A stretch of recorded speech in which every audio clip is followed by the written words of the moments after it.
Hi, സുഖമല്ലേ? നമുക്കിന്ന് മാണിത്തട്ട അല്ലെങ്കിൽ വാഴക്കൊമ്പ് കൊണ്ട് തോരനുണ്ടാക്കാം. നേന്ത്രവാഴയുടെ മാണിത്തട്ടയാണ് ഉപ്പേരി ഉണ്ടാക്കാൻ ഏറ്റവും സ്വാദ്. ഇതിനോടുള്ള ഇഷ്ടം കൊണ്ട് ഞാൻ എല്ലാ വാഴയുടെയും എടുക്കാറുണ്ട് കേട്ടോ. ആദ്യം ഇതിലേക്ക് ഉപ്പ്, മുളക് പൊടി, മഞ്ഞൾപ്പൊടി എന്നിവ ചേർക്കാം. അല്പം വെളിച്ചെണ്ണയും ചേർത്ത് നന്നായി മിക്സ് ചെയ്ത് കൊടുക്കാം. 15 മിനിറ്റ് റെസ്റ്റ് ചെയ്യാൻ വെക്കാം. ഇതിൻ്റെ കറച്ചുവ പോകാൻ വേണ്ടിയിട്ടാണ് നമ്മൾ വെളിച്ചെണ്ണയും കൂട്ടി ഇങ്ങനെ മിക്സ് ചെയ്ത് റെസ്റ്റ് ചെയ്യാൻ വെച്ചത്.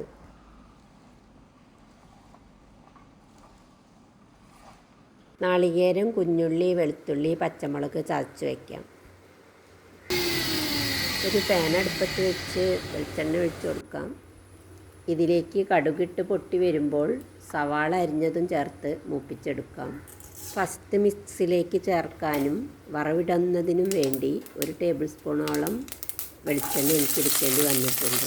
സാധാരണ ഉപ്പേരി, തോരൻ എന്നിവ ഉണ്ടാക്കുന്നതിനേക്കാൾ അല്പം വെളിച്ചെണ്ണ ഇതിലേക്ക് കൂടുതൽ ആവശ്യമായി വരും. ഇനി നമുക്ക് വാഴച്ചുണ്ട് ചേർത്ത് കൊടുക്കാം. നന്നായി ഇളക്കി മിക്സാക്കി നമുക്ക് അടച്ച് വെച്ച് വേവിക്കാം. ഇടയ്ക്കിടെ അടപ്പ് തുറന്ന് ഇളക്കി വീണ്ടും അടച്ചു വെച്ച് നമുക്ക് വേവിച്ചെടുക്കാം.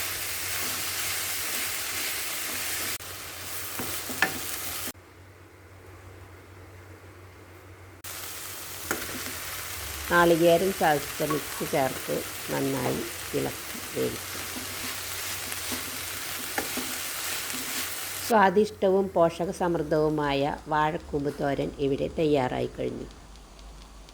എല്ലാവരും ലൈക്ക്, കമൻറ്റ് തന്നോളൂ, സബ്സ്ക്രൈബ് ചെയ്തോളൂ.